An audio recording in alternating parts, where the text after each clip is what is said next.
ہماری زندگی بڑی قیمتی ہے، ایک ایک سانس بامقصد ہونا چاہیے، لیکن ہم اپنے وقت کو کس آوارگی کے ساتھ، کس بے دردی کے ساتھ گزارتے ہیں۔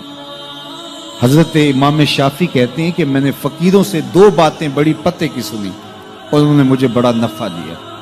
یہ بہت بڑے بزرگ ہونے کے باوجود، اتنے بڑے عالم اور فقیہ ہونے کے باوجود یہ درویشوں کی صحبت میں جا کے بیٹھتے تھے۔ حضرت امام احمد بن حنبل کو کسی نے دیکھا کہ حضرت بشر حافی کے پیچھے دوڑ رہے ہیں، تو کسی نے کہا اتنے بڑے امام ہو اور اتنے بڑے فقیہ ہو، اس فقیر سے کیا ڈھونڈتے ہو، بشر حافی سے کیا تلاش کرتے ہو؟ تو حضرت امام احمد بن حنبل نے کہا کہ احمد بن حنبل جس رب کو مانتا ہے، بشر حافی اس رب کو جانتا بھی ہے۔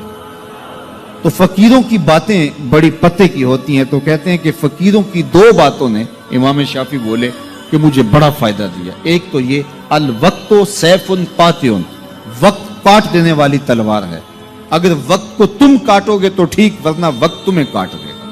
اب تمہاری مرضی ہے کہ وقت کے گھوڑے پہ تم سوار ہو کے اپنی مرضی سے وقت کو چلاؤ، یا پھر تم وقت کے رحم و کرم پہ ہو اور اس کی موجیں تمہیں جس سمت چاہیں بہا لے جائیں۔ اب تمہارا اختیار ہے کہ تم اپنا وقت کیسے گزارتے ہو۔ دوسری بات جس نے مجھے بڑا نفع دیا وہ یہ کہ اپنے آپ کو نیکی کے کاموں میں لگا دو، ورنہ نفس تمہیں برائی کے کاموں میں مشغول کر دے۔ اپنے ارد گرد تانا بانا ایسا بن لو، اپنے حالات ایسے بنا لو، اپنی دوستی ایسی وضع کر لو کہ تم نیکی کے ماحول میں رہو، ورنہ شیطان برائی کے اندر مبتلا کرنے میں دیر نہیں کرے گا اور نفس تمہیں جو ہے وہ شر میں مبتلا کر دے گا۔ تو فرمایا کہ کسی شخص کے اسلام کا حسن یہ ہے کہ وہ بے مقصد کاموں کو چھوڑ دے۔ ہم تو بعض اوقات بیٹھتے ہیں تو گھنٹوں بے مقصد بیٹھے رہتے ہیں اور قیمتی سے قیمتی وقت ضائع کرتے ہیں۔ حضرت اویس کرنی رضی اللہ تعالیٰ عنہ کو حضرت عمر رضی اللہ تعالیٰ عنہ اور حضرت علی المرتضیٰ رضی اللہ تعالیٰ عنہ ملنے گئے، حضور کا سلام دیا، حضور کا پیغام دیا، اللہ اکبر۔ تو ویسے کرنی تو تڑپ گئے نا، چشمان سے آنسو ہیں اور بار بار پوچھتی ہیں میرے حضور کے لبوں پہ میرا نام کیسے آیا تھا۔ حضور نے کہا تھا نا کوئی اویس بن عامر کو ملے اور میرا سلام دے اور اس سے کہے کہ میری امت کی بخشش کی دعا کرے، اللہ اکبر۔ تو یہ ملنے گئے حضور کی وصیت اور حکم کے مطابق، حضور کا سلام دیا، تو یہ بار بار کہتے تھے حضور کے لبوں پہ میرا نام کیسے آیا، اللہ اکبر۔ تو جب یہ تڑپ دیکھی تو کہا اتنی محبت اور اتنا پیار تو حضور کو ملنے نہیں آئے، حضور کو دیکھنے نہیں آئے۔ تو حضرت اویس کرنی فرمانے لگے تم نے میرے حضور کو دیکھا ہے؟ تو یہ خاموش ہو گئے، تو کہنے لگے میں نے نہیں نہ دیکھا تو مجھ سے پوچھ لو، تم پہلے بتاؤ کہ حضور کے ابرو جڑے ہوئے تھے یا کھلے ہوئے تھے؟ اللہ اکبر، تم نے تو حضور کو دیکھا ہے تو ذرا بتاؤ نا۔ پھر خود ہی فرمانے لگے جس نے نہیں دیکھا اس سے پوچھ لو۔ کہا کوئی قریب سے دیکھتا تو کھلے ہوئے نظر آتے، دور سے دیکھتا تو جڑے ہوئے نظر آتے۔ معلوم ہوا کہ حضور کی قربت میں ہی رہے ہیں اگرچہ بظاہر دور رہے ہیں۔ تو یہ اتنے جلیل القدر صحابی ملنے گئے، کچھ دیر باتیں کی، اس کے بعد حضرت اویس کرنی نے ہاتھ بڑھا دیے، کہا اچھا آپ نے بھی آخرت کی تیاری کرنی ہوگی، میں نے بھی کرنی، اچھا حشر کو ملیں گے۔ اللہ اکبر۔ تو وقت بہت قیمتی ہے، کسی کے اسلام کا حسن یہ ہے کہ وہ بے مقصد کاموں کو ترک کر دے۔ میں کوئی بہت لمبی عمر نہیں رکھتا، لیکن مجھے آج سے 35 سال پہلے کے حالات کی ہوش ہے، اور جو میرے سے زیادہ عمر میں ہیں وہ اس سے پہلے کے حالات جانتے ہیں۔ تو میرا بنیادی طور پہ ایک دیہات سے تعلق ہے، تو میں اچھی طرح جانتا ہوں کہ لوگوں کے پاس جو آج کچھ ہے وہ آج سے 35-40 سال پیچھے نہیں تھا۔ بالخصوص دیہاتوں کے اندر لوگوں کے پاس ایک یا دو جوڑے ہوتے تھے اور انہیں بار بار پہنتے تھے۔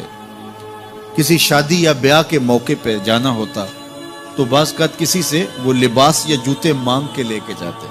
مجھے اچھی طرح یاد ہے کہ اس زمانے میں لوگ اپنے کندھے پر ایک کپڑا رکھا کرتے تھے، اور شادی پر اگر کسی نے جانا ہوتا تو جس کا کپڑا بہت اچھا ہوتا تو اس سے وہ مانگ لیا کرتے تھے کہ میں نے ذرا شادی پہ جانا ہے۔ بڑے بھائی کے جوتے پہن لیا کرتے تھے، اور اسی طرح گزر ہوتا تھا۔ کبھی کوئی شکوہ زبان میں پیدا نہیں ہوا تھا، اور لوگوں کے شکستہ سے کچے گھر ہوتے تھے، اور گھر کے صحن میں ایک درخت ہوتا تھا، دوپہر وہاں کاٹ لیتے تھے۔ اکثر لوگ دوپہر کا کھانا تیار نہیں کرتے ہوتے تھے، دودھ پی کر کے ہی گزارا کر لیتے تھے۔ صبح کو ناشتہ اور شام کو کھانا ہوتا تھا، لیکن اس کے باوجود اللہ کا شکر کیا کرتے تھے۔ یہ پچھلے دن میں گزرا تو دیکھا کہ بچے کھیل رہے ہیں اور غبارے پھوڑ رہے ہیں، اور جب غبارہ پھٹتا ہے نا تو بچے خوش ہوتے ہیں، کہے لگاتے ہیں۔ پھر دوسرا غبارہ ہے، وہ اس سے کھیلنے لگ جاتے ہیں، اور پھر جب وہ پھٹتا تو پھر خوش ہوتے ہیں۔ تو میں ذرا رک گیا اور اس منظر کو دیکھنے لگا، اور پھر میں نے کہا کہ غبارہ پھٹتا ہے تو یہ بچے خوش ہوتے ہیں، لیکن جب ہمارا زمانہ ہوتا تھا، جب ہم بچے تھے تو غبارہ پھٹتا تھا، ہم رونے لگ جاتے تھے، کیونکہ کھیل ہی ختم ہو جاتا تھا۔ ایک ہی غبارہ ہوتا تھا 5-6 بچوں کے پاس، اور غبارہ پھٹ گیا تو کھیل ختم، تو سارے رونے لگ جاتے تھے۔ اور اب یہ غبارے پہ غبارہ پھوڑ رہے ہیں اور خوش ہو رہے ہیں، تو کہاں سے کہاں ہم آ پہنچے۔ لیکن اس زمانے میں اگر کسی سے پوچھا جاتا، لوگ پیدل سفر کرتے اور لباس بھی پورے نہ ہوتے، تو جب کسی سے پوچھا جاتا کیا حال ہے تو وہ لمبا ہاتھ کر کہتا اللہ کا شکر ہے۔ اس کی باڈی لینگویج بتاتی تھی کہ وہ اس کا رواں اللہ کا شکر ادا کر، تو اس کا لہجہ بتاتا تھا، اس کا انداز بتاتا تھا کہ وہ اللہ کا شکر کس گہرائی قلب سے کر رہا ہے، تو وہ کہتا ہے اللہ کا شکر ہے۔ اور آج جب کہ اتنی نعمتیں لوگوں کو میسر ہیں، اتنا کچھ نصیب ہے، عالی نصب گھروں میں رہتے ہیں، لمبی لمبی گاڑیاں ہیں، سہولتیں ہیں، آسودگیاں ہیں، آسائشیں ہیں، مالی آسودگی ہے، رہائشی آسودگی ہے، کھانے پینے کے وافر سامان ہیں، ٹیبل پہ اتنے کھانے لگے ہوئے ہوتے ہیں کہ باری نہیں آتی کھانے کی، اور اس قدر لباس ہے کہ موسم گزر جاتا ہے اور بعض لباس بدلنے کی باری نہیں آتی۔ لیکن اس کے باوجود کسی سے پوچھے جناب کیا حال ہے، آسودہ حال شخص سے بھی پوچھیں تو وہ بھی بڑے آہستگی سے کہتا ہے بس چل ہی رہا ہے۔ تو وہ زمانہ تھا کہ جب لوگوں کے پاس کچھ تھا نہیں تو لمبا ہاتھ کر کے کہتے، تشکر کا لہجہ کتنا دل آویز تھا، اللہ کا شکر ہے۔ اور آج کہتے بس گزر ہو ہی رہی ہے، بس چل ہی رہا ہے۔ تو ناشکری بڑھتی چلی جا رہی، اتنا کچھ ہونے کے باوجود جو ہے وہ ان کا بھی چل ہی رہا ہے۔ تو کہا ان الانسان لربہ لکنود، بے شک انسان اپنے رب کا ناشکر ہے۔ اتنی نعمتیں کھانے کے باوجود، اتنی دولتیں سمیٹنے کے باوجود، اتنی عزتیں پانے کے باوجود، اتنی آسائشیں حاصل کر چکنے کے باوجود، دولت کے اتنے انبار رکھنے کے باوجود، اس کی زبان بولتے ہوئے کتنے بخل سے کام لیتی ہے کہ بس گزر اوقات ہو ہی رہی ہے۔ او میاں تیرے رب نے تجھے اتنا کچھ دیا، یہ دولتیں، یہ دولتوں کے انبار، یہ آسودگیاں، یہ بہاریں، یہ سب کچھ نہ ہوتا، تجھے زندگی بخش دی تھی، اس کا ہی شکر تیرے اوپر واجب تھا۔ اللہ اکبر۔ اللہ نے حضرت انسان کو یہ جو کچھ دیا ہے، کتنی چیزیں ہیں ہمیں پتہ بھی نہیں کہ وہ نعمت ہے، لیکن اللہ نے ہمیں عطا کی۔ دنیا کا ایک امیر ترین شخص تھا اوناسس، تو اس کے یہ آنکھوں کے جو پپوٹے تھے یہ کام کرنا چھوڑ گئے۔ ہمیں کبھی اس کا احساس بھی نہیں ہوا کہ یہ کوئی نعمت ہے۔ آٹومیٹک سسٹم میرے رب نے لگایا ہے، ادھر تنکا اڑا ادھر آنکھ بند ہو گئی، لیکن اس کو مسئلہ کیا ہوا کہ یہ پٹھے اس کے ختم ہو گئے اور وہ اپنی مرضی سے آنکھیں نہیں بند کر سکتا تھا۔ ڈاکٹر سلوشن ٹیپ لگا کے آنکھیں کھول دیتا اور جب اس نے سونا ہوتا تو وہ بند کر دیتا۔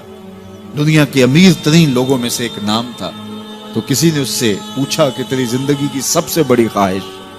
اس نے کاش اپنی آنکھیں اپنی مرضی سے کھول سکوں۔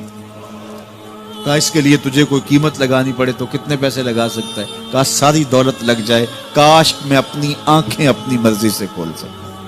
مجھے یہ بتائیے کہ حضرت انسان کو کیا کچھ نہیں اللہ نے دیا۔ یہ لعاب ہے نا، لعاب ہم روز پھونکتے ہیں، یہ مقدار سے کچھ کم ہو جائے تو بولنے میں دقت، نظام انہضام خراب۔ یہ جو لعاب ہمارے منہ میں آتا ہے، جو ہم تھوک دیتے ہیں، یہ قدرتی گریس ہے جو بولنے میں مدد دیتی ہے، نظام انہضام کو ٹھیک رکھتی ہے۔ اور اگر یہ لعاب کم ہو جائے مقدار سے تو نظم خراب ہو جائے۔ اللہ اکبر۔ تو ہم نے کبھی سوچا کہ یہ بھی نعمتیں ہیں؟ باقی روشن آنکھیں، چمکتا چہرہ اور زور آور ہاتھ، چوڑی چھاتی، دھڑکتا دل، اور کہتے ہیں اس دماغ کا اگر کمپیوٹر تیار کیا جائے تو نیو یارک شہر سے بڑا ایک بکریاں چرانے والے شخص کے دماغ کا کمپیوٹر بنا۔ یہ حضرت انسان کو اللہ نے اتنا کچھ دیا ہے، اور پھر اس کو نعمتیں دی، عزتیں دی، جائیدادیں، زمینیں، لمبی لمبی گاڑیاں، عالی نسب پلازے، کتنا کچھ دیا، پھر خوبصورت اولادیں دی، کیا تسکین قلب کے لیے رکھا اس نے۔ تو اس کے باوجود بھی یہ کہہ رہا ہے بس چل رہا ہے، گزر اوقات ہو رہی ہے۔ ان الانسان لربہ لکنود، انسان اپنے رب کا کتنا ناشکرا ہے، اس نے کیا کچھ اسے عطا کیا، کیا کچھ عطا کیا، لیکن یہ شکر کا کلمہ بھی نہیں بولتا، بخل سے کام لیتا ہے، تو کہا یہ ناشکرا ہے، اور اس پر کوئی خارج سے دلیل لانے کی ضرورت بھی نہیں ہے۔ وَإِنَّهُ عَلَىٰ ذَلِكَ لَشَهِيدٌ، اور یہ خود اس پہ گواہ ہے۔ ذرا اپنے اندر اتر کے دیکھے تو یہ کتنا بخل کرتا ہے شکر ادا کرنے میں، اسے خود سمجھ آ جائے گی۔ وَإِنَّهُ لِحُبِّ الْخَيْرِ لَشَدِيدٌ، اور اس کی ایک خصلت یہ ہے کہ یہ دولت کی محبت میں بڑا سخت ہے۔ دولت کی محبت یہ بہت زیادہ اپنے سینے میں پال چکا ہے، اور یہ دولت اس کی محبوبہ بن گئی ہے۔ دولت تو اس کی ضرورت ہونی چاہیے تھی، لیکن اس نے اس کو اپنی محبوبہ بنا لیا۔ وَإِنَّهُ لِحُبِّ الْخَيْرِ لَشَدِيدٌ، اس کو محبت زر شدت سے ہو گئی ہے، سویر سے شام تک اس کا وظیفہ ہی یہی ہے، اس کی زندگی کے اندر منصوبے یہ چلتے ہیں۔ اللہ نے اتنا نوازا ہوا ہے، اس کی ساری زندگی آسودگی سے گزر سکتی ہے جتنا اس کے پاس موجود ہے، لیکن اس کے باوجود ہر وقت اس کے دماغ کے فیتے پہ یہی چلتا ہے، اور یہی کہانی چلتی ہے، یہ زیادہ کیسے ہو، یہ زیادہ کیسے ہو، یہ زیادہ کیسے ہو۔ اس اضطراب نے اس کو بے چین کر دیا ہے، اور خواہش زر نے، حوث زر نے اس کا چین چھین لیا ہے، اور اتنی محبت جاگزی ہو گئی اس کے دل میں کہ اللہ کی محبت کے لیے اس کے دل میں جگہ ہی نہیں بچی۔ وَإِنَّهُ لِحُبِّ الْخَيْرِ لَشَدِيدٌ، اللہ اکبر۔ اب پہلے گھوڑوں کی اداؤں کی قسمیں کی، پھر اس کے بعد حضرت انسان کی یہ جو بڑی خامیاں تھی، جو خامیاں جڑ ہیں اس کی باقی خامیوں کی، ان کو بیان کیا۔ ایک تو ناشکرا ہے، جو ملا ہے اس پہ یہ شکر ادا نہیں کرتا، حالانکہ اگر وہ شکر ادا کرے، رب کا وعدہ ہے کہ اگر تم شکر ادا کرو گے میں اور زیادہ دوں گا۔ ایک تو یہ شکر نہیں کرتا، اور دوسرا یہ ہے کہ دولت کی محبت اس کے رگ و ریشہ میں رچ بس گئی ہے۔ بلکہ اللہ تعالیٰ نے ان بد نصیب لوگوں کی کہانی بیان کرتے ہوئے کہا جو دولت کو مقصود ہی بنا بیٹھے، الذی جمع مالا وعدد، یہ وہ بد نصیب لوگ ہیں جو مال کو جمع کرتے ہیں اور گنتے رہتے ہیں، بار بار حساب کرتے ہیں۔ الذی جمع مالا وعدد، مال کو جمع کیا، وعدد، اور بار بار اس کو گنتے رہے، اتنے ہو گئے، اب اتنے ہو گئے۔ اللہ کلا لینبذن فی الحطام، پہلے شرف میں الذی جمع مالا وعدد یحسب ان مالہ اخلد، یہ گمان کرتے ہیں کہ ہمارا مال ہمیں لافانی کر دے گا، مال کی کثرت سے ہم محفوظ ہو جائیں گے اور ہمارا کچھ نہیں بگڑے گا، دولت اتنی ہوگی تو ہم ہر طرح سے حفاظتوں کے ساتھ میں آ جائیں گے، ہمارا مال ہمیں لافانی کر دے گا۔ یحسب ان مالہ اخلد، اللہ تعالیٰ نے فرمایا کلا، ایسا ہرگز نہیں ہے، یہ تمہاری بھول ہے کہ مال تمہیں لافانی کر دے گا، مال تمہیں مرنے نہیں دے گا، مال تمہیں محفوظ کر دے گا، کلا، ایسا ہرگز نہیں ہے، بلکہ کیا ہے، لَيُنبَذَنَّ فِي الْحُطَمَةِ، ہم تمہیں پکڑ کے آگ میں ڈال دیں گے۔ لَيُنبَذَنَّ کے لفظ پہ اگر غور کیا جائے تو عربی میں جب ان کا جوتا پرانا ہو جاتا تو پرانا جوتا جب پہننے کے بھی قابل نہ رہتا تو اس کو اتار کے ایسے حقارت سے پہنتے، اور اس کے لیے لفظ استعمال کرتے نبذت النال، میں نے جوتا پھینک دیا، وہ جوتا جو پاؤں میں ڈالنے کے بھی قابل نہ رہے اور اتنا پرانا ہو جائے کہ اس کو اب جو ہے وہ مزید مرمت بھی نہ کروانا ممکن ہو، تو اس کو پھر پھینکا جاتا ہے، اور پھر اس کو وہ حقارت سے پھینکتے ہیں، اور وہ جوتا چلتے ہوئے تنگ کرتا ہے تو پھر اس کو اتار کے حقارت سے رب پھینک دیتے ہیں، تو اس کے لیے لفظ بولتے ہیں نبذت النال، میں نے جوتا پھینک دیا، حقارت سے پھینکنے کو نبض کہتے ہیں، اور یہی لفظ اللہ تعالیٰ جل شانہ نے فرمایا کلا لینبذن فی الحطمہ، اے اہل عرب، جس طرح تم جوتا پرانا حقارت سے پھینکتے ہو، ہم حقارت سے تمہیں آگ میں ڈال دیں گے۔ کلا لیمبذن فی الحطمہ. یہ ان مالداروں کی کہانی ہے جنہوں نے مال کو اپنا معبود بنا لیا، مال کو اپنا مقصود بنا لیا.